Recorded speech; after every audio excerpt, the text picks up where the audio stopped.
Hello my loves and welcome back to the channel for another video. My name is Leanne Aligned and today I'm continuing my series of deck reviews. These are decks that I have been using for several months or more, sometimes years, depending on which deck it is. And I want to give you my honest thoughts on the deck, how I personally use the deck, and just gush about some of my favorites. This is the Dreamgate Oracle by Daniel Noel. This is not a dream deck. However, this is kind of the deck that I most closely would associate with Akasha. For those that don't know, I do Akashic record readings, and as I do them, there's usually a lot of like landscapes that Akasha speaks through to deliver messages, and to me this deck is very much in line with that. This was a deck that I pre-ordered earlier this year. I'm pretty sure I've had it for at least 6 months at this point, and I've used it quite extensively. And this has quickly become, I think, my favorite Daniel Noel deck. I don't have all of them, but I have a good number of them. And this happens to be a mass market one, which is fantastic. She has other mass market decks that she's done the art for, but this is kind of the first mass market deck, at least to my awareness, that she's done where she's done the guidebook as well. I really love using this deck mostly for spiritual path readings. These are very much kind of in line with the type of spiritual path work that I do. It's very psychic based. It's very expansion based. There's a lot of liminal times within my practice where I am just like going through it, and I really just want like a nice message to A, help me understand what's going on, but B, also give me some type of encouragement. And I feel like this deck does this really, really well. The images are beautiful mix of like this etheric, like when we think of these kind of ancient civilizations that we imagine, it's got like ethereal feel to it, but it's also very nature based. There's lots of water, which again I associate with the Akashic realm. So I find it just very nourishing and interesting, and kind of that bridge between the physical world and the etheric world, but more on the etheric side, obviously. How many times can I say etheric and earth in the same video? But I really do enjoy not only the artwork, but the titles as well, and the secondary titles that are on it.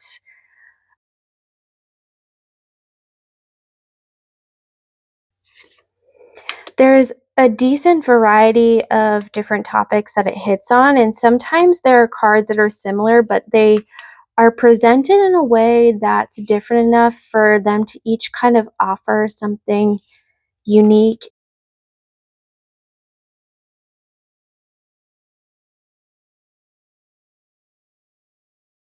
But I do really appreciate that this is mostly landscapes as well. These types of decks, I have a really hard time when there's a ton of people in them, because I feel like that's not really the point. And there are a lot of cards with people in them, but there are also a lot that are just nature based, or you have it like this where the person's kind of in the distance. So I do really, really enjoy it. This is such a powerful card.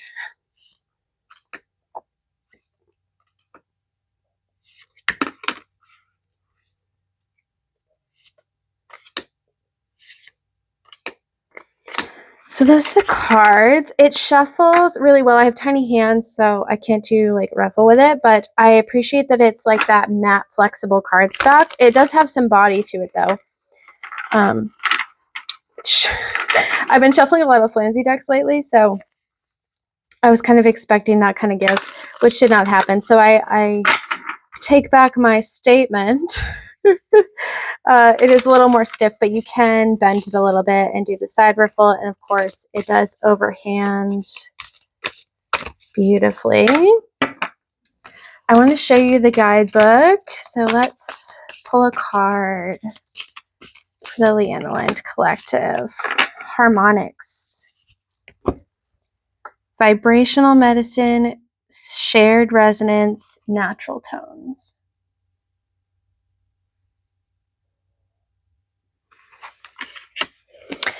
So the guidebook has some spreads in it. It's very aesthetically pleasing for a guidebook, I do have to say. Daniel Noel really does a great job with that here. There is like a connotation around dreaming, but I don't really see how that translates for the deck in the way that I use it. I'm not a big, when I dream, they're usually nightmares, so I'm not a good person to be a judge of that. But anyway, one thing that I really like about the guidebook is this here. So you have the card imagery production with like the keywords. Sometimes there's extra keywords, and then there's a couple of phrases. So it says, I align with the sounds that sing to my soul. I speak and express with a high vibration. Many wisdom traditions have placed sound at the heart of creation stories, describing the unfolding of the universe through their first sensory spark. When we tap into this beautiful natural mechanism, we may automatically feel it with our entire being. This is often why wonderful music will inspire us to dance, or why rain pattering on a roof can feel comforting and cozy. As a natural library of endless wonder, the earth also holds its own soothing harmonics that can amplify our mind, body, and spirit. Ocean sounds, for example, can prime more delta waves in our brains, which are associated with the deepest levels of relaxation and restorative healing. The orchestra of nature offers us a direct link to source.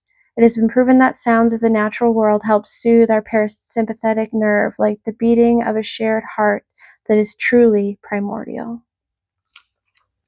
So that's just like the little beginning part. So it kind of gives you like the idea behind the card and what she was thinking when she created it, which I really love. And then you get into a divinatory message, which to me, I prefer to read this first bit and then think about the message on my own. But if you did need a more specific message or some practical suggestions, I feel like the message itself is packed with multiple choices, which sometimes in a guidebook can feel overwhelming. So you really have to kind of try to hone in on the thing that stands out to you and speaks to you. Otherwise, it can get kind of muddy of like, what's the message, you know? But I really like her choice of words when she describes things. It really helps the card come alive. It's not just kind of sometimes it's everyday common words. We can avoid them, but you know what I mean. It has kind of that juiciness to it. And then we have a couple of reflection questions. So this is, are there any natural sounds I would like to explore? And how is the quality of my own self-talk and expressions? So for me personally, I would be happy if the guidebook was just this part and didn't worry about the messages and stuff, but that's just me because I'm very I really like to use my cards as an intuitive doorway into messages rather than being so focused on what the guidebook has to say. However, there are times when I'm really struggling and I can't really sort out my own feelings, and having a good guidebook is really helpful in those situations, and I feel that this does a great job with that. This is a deck that I really enjoy using for clarification with tarot or using in a tarot spread. It's not particularly one that I like to use for, say, like a daily draw or like a weekly card or a standalone oracle message, unless for some reason I'm feeling called to like specifically look into something about my spiritual path. Sometimes I do like to pull one of these after a meditation or a guided journey. I do find that they're helpful in that way. But for the most part, I like using these cards in tandem with another deck. And I think it's really useful. I think that if I were to choose between the Work Your Light Oracle, the Starseed Oracle, and this Dreamgate Oracle, I would probably choose or recommend this one. And part of that is because the artist also wrote the guidebook, and I feel like I really resonate with her way of sharing messages more than Rebecca Campbell, who is the one who wrote the other two guidebooks that went with Daniel Noel's art. But that's just my opinion. So those are my thoughts on this deck. I really enjoy it. That's kind of how I use it. If you have this deck, I'd love to hear in the comments below how you use it. Is it something that you also associate with kind of that Akashic, etheric realm? Yeah, I'm always interested to see how some people use decks so differently.